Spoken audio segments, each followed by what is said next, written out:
Hi everyone, it's me, Krylios, Team Racing Productions MC and producer. And today it's my pleasure to have with us today in the room filmmaker Luchina Fisher. Welcome to our Team Racing YouTube Live, Luchina Fisher. How are you? I'm well. Thank you for having me. Such a pleasure to have you here with us today. And, I want to begin with a little bit, some background, about you and, how you got into filmmaking. Sure. Well, I I really started making films in graduate school in the early 90s. I'm a bit Mhm. older. And I went to a school in England, the University of Bristol, in Bristol, England. And really, it was a film course, so it was very general. And I really thought I was going to work on the documentary, which was affiliated with the BBC channel there. Mhm. And as it turned out, the people in my class did not choose uh, they didn't choose the subject that I had proposed, but they did choose a short um, commercial spot that I had written. And so that was really when I caught the directing bug. And over a 2 day shoot, we shot this 60-second spot, and it ended up winning an award in the Mhm. UK. It was a competition that Kodak was sponsoring, and I got second prize. Oh. I know. So I was like, okay, Hollywood, here I come. Not. Because this was the early 90s, and I really had not seen many Black women who Yeah. were directing. It Hmm. was a bit of a heyday for Black male filmmakers. Like Hmm. it was New Jack City and Yes. Boys in the Hood, Hmm. right? Good stuff that I was watching on the big screen. But there were very few women Yeah. who were out there, and I was working as a journalist, and so I started doing some films on the side. Hmm. And I do highly recommend to filmmakers, keep your day job. Yeah. Until you don't need it anymore, until you outgrow it. But you don't want that financial pressure. Sometimes Hmm. that pressure is good, other times it's a detriment. Yeah. And so for me, I kept my day job, and I continued to work as a journalist for People magazine. And I was making films on the side until I just got tired and just decided I was ready to go for it. And I moved to New York, didn't have a place to live, didn't have a job. I'm like a bad example here. Yes. Um, but I had a girlfriend Uh-huh. who was offering her couch, and she was actually producing documentaries for A&E. This was sort Mm. of in the heyday of cable, Yes, and yes, yes. so it was me, her, and an Avid editing machine in the living Hmm. room where I was Hmm. sleeping on the couch. And sometimes she would be editing late and I would go take the bed. But I watched what she was doing, and knew that as a journalist and a storyteller, I could do it too. I had the good fortune to write Gladys Knight's memoir. Wow. Yeah, yeah. So I traveled with her, I lived with her, and I knew that she would make a great A&E biography. And I pitched it to her. She loved the idea. And next thing I knew, I was producing and my first hour of television. And that I just The rest is went history. from there. The rest is history. I love it. And you touched on something in that a while ago about, even though there was this rise in Black filmmaking, during the 90s, the women weren't coming out, the women weren't being highlighted. And it's great that you point that out, because now with this wonderful project now that you have, Mama Gloria, you are highlighting and showing the story of this amazing trans woman icon of Chicago, Miss Gloria Allen. And I know this has been a film, dear and near to your heart, to be able to tell this story, to put this story into the world. Tell me what it was like, coming to the decision that this was what your next subject was going to be like. And overall, give me a look, an insight into what kind of stories speak to you as a documentarian. Mm. Well, this one, you're right, is so near and dear to me. And it actually kind of found me. Hmm. It was a good friend of mine, E. Patrick Johnson, who told me about Gloria's story. And he actually sent me an article about her charm school. And I was just blown away. But the one thing that really piqued my interest was the fact that she had a mother and grandmother who supported her. Gloria was born in 1945, and Mm. she actually transitioned before Stonewall in the mid 60s. Wow. Yes, but she also came out of this Black community, this rich Hmm. heritage of Black cross-dressers and Mm. performers on the South Side of Chicago. And that drag scene really dates back to the 1920s. So Oh this was like a, yes, oh yeah, yes, oh right? yes. And that and And that's so important to tell too, because there are many people who don't even realize that even within the drag scene, trans women, trans people have always, been a part of that scene. They're pioneers within that scene, you know what I mean? And absolutely. it's such an amazing thing to tell that story. And wow, this is from the 20s too, From the crazy. 20s. Yeah, long Yes. before Pose and Paris Mm-hmm. is Burning and the Yes. Harlem scene, Yes. Chicago was where it was at. Yes. And we got these wonderful images of performers from the 1950s that we highlight in the film. And then Mm-hmm. Gloria's mother herself was this jet model centerfold. I Mm. mean, I grew up reading Jet magazine, and Yes. every week we went right to the centerfold. It's like, who's there this week? And Mm-hmm. to know that her mother was this beauty queen and this showgirl in that milieu on the South Side Mm-hmm. was just also this beautiful element to her story. And I, as a mother of a daughter who identifies as trans, could Yes. relate to that story of a mother's love. And Mm. that is what I saw. And I saw that love that Gloria's mother, her grandmother had for her, that has really carried her through her life. Mm. It is what has enabled her to overcome so many challenges, challenges that are very common in the trans community, and particularly Mm. Black trans women. And it's also that love that she ended up giving back when she was in her 60s and formed a charm school for homeless trans youth in Chicago. Mm. And there was just so many wonderful, rich elements to this story that I thought, oh my goodness, she needs to be seen and heard. And Yes. yes, right. I mean, just look at her. And as it turned out, I and my daughter were on our way to Chicago, and my daughter was going to be speaking for coming out Mm-hmm. day, and this was about 2 years ago. Yeah.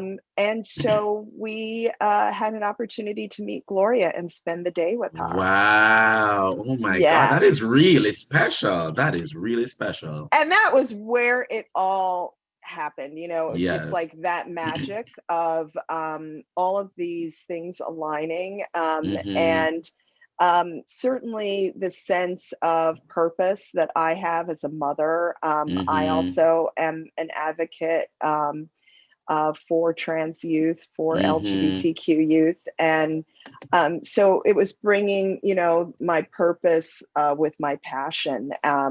And so I just brought that together and made this film happen. Amazing, amazing. And you touch on your trans child, your trans daughter.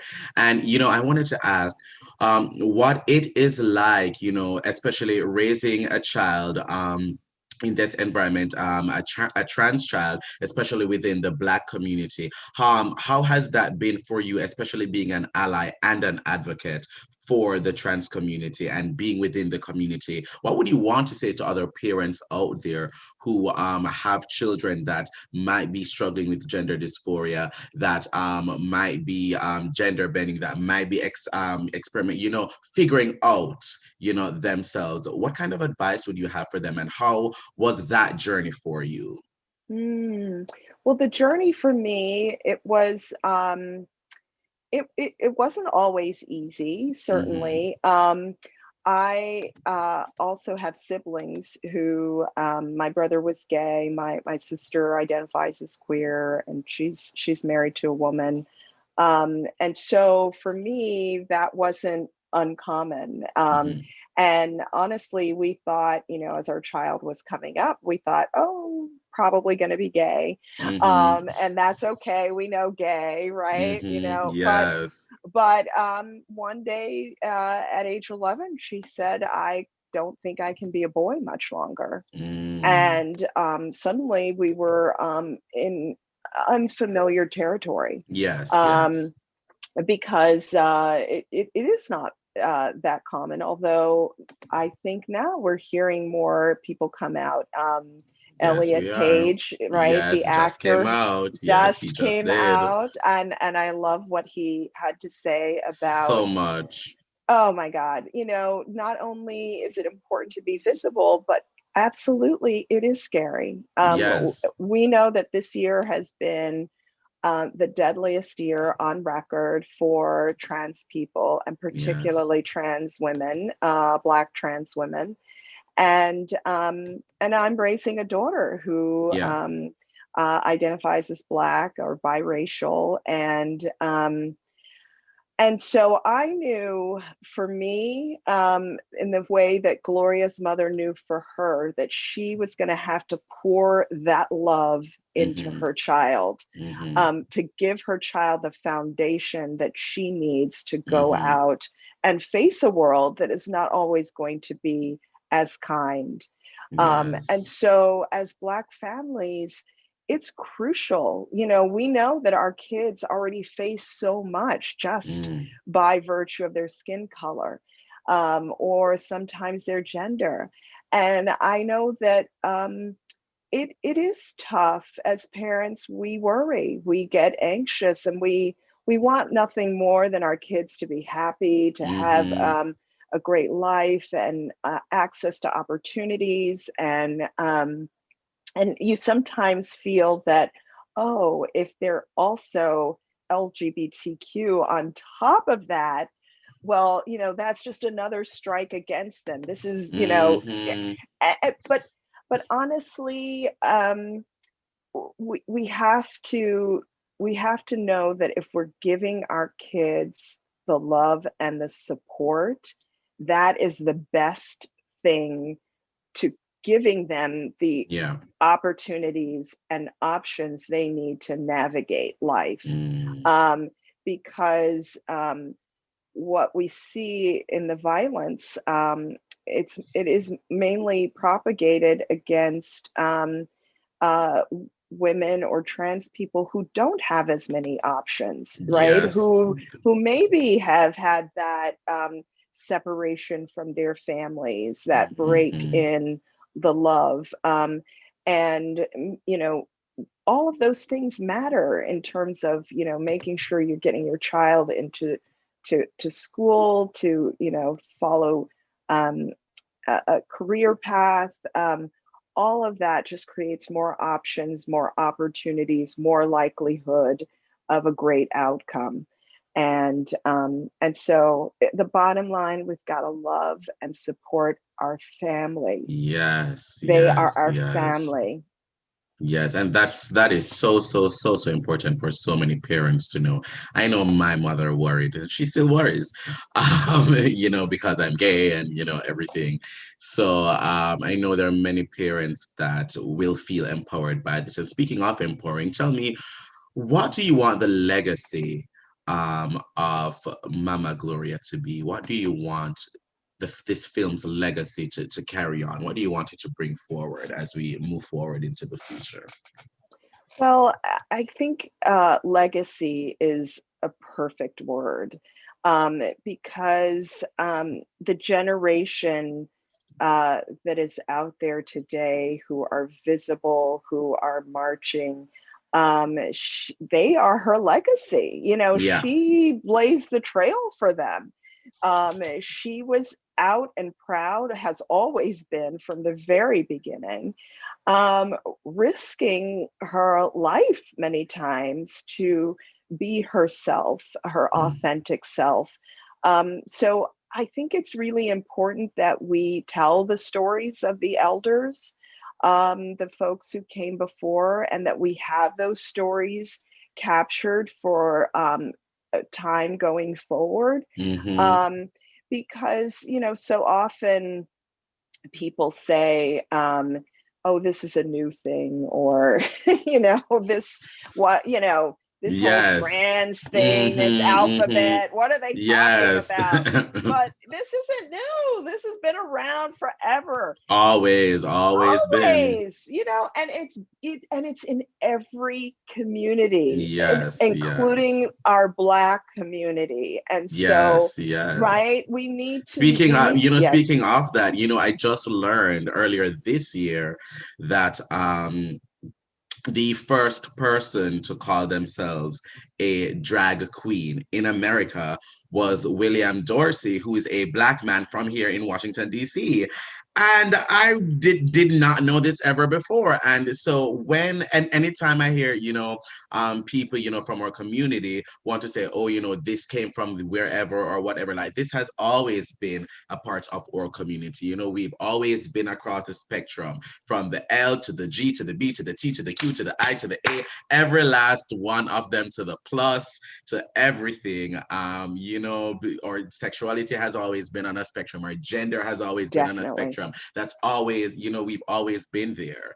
And I'm so glad to see, people like you who are able to capture that history, tell that history, tell those stories, because these stories are so important. These narratives are so important to see, especially for a generation coming up, and especially for Mm-hmm. older generations who don't even know that these things have always existed and existed with them, beside them, among them, and so it's just such a Absolutely. beautiful thing what you are doing. And thank you so much for what you Thank are you. doing. How can people see the film? I know it's been a little bit of a crazier because usually you could get to do the film festival circuit, and how has that been for you, by the way? How has that been for you? Oh, it's bittersweet. It really Yeah. is. I mean, we made our world premiere at the Chicago International Film Festival. This is a Hmm. Chicago story. Gloria's a Chicago Yes. legend. So, of Hmm. course, we were thrilled, but we had hoped we would be gathering in a room together, that she and Uh-huh. I would be on stage together and, Hmm. really basking in this moment. But the upside, the silver lining really is that you didn't have to live in Chicago to see the film, Yes. that it was available to the entire US to stream Hmm. virtually in your living room, and that you could bring your family to watch it. And I Yes. encourage that. I think it should be family viewing it, because there should be conversation around it. So you can certainly go to our website, which is Mama Gloria Film.com. Hmm. Right now, if you're in Illinois, you can see the film at the Gene Siskel Film Center. You can stream it to your living room. But starting, we just learned we're in the Denton Black Film Festival, Oh. which is, yeah, outside of Dallas. But again, that will be available to anyone in the US to stream. So just keep up with our website, follow us on social, which is Mama Gloria Film. We're on Twitter, we're on Facebook and Instagram, and we're always posting updates. And then if you still miss us, we will be on PBS starting in April of next year. Ah, Yeah, amazing. Yes. yes, we have. Come on, public. Yes, come on, public television. I love it. This is what we need. This is what we need. And Yes. Black Public Media is one of our big supporters. They're a Ah, major supporter, and they have picked up the film to air on Afropop, which is their beautiful. show on Hmm. PBS. And we're excited that it's going to be the premiere episode for next season. Amazing, amazing. Luchina, thank you so much for joining me today. It has been such a pleasure having you here. Thank you for all the work that you're doing. Keep up the good work. Thank you for being an ally. Thank you for being an advocate. And thank you for joining us on Team Racine YouTube Live. And to our viewers, thank you for watching. Bye, everyone.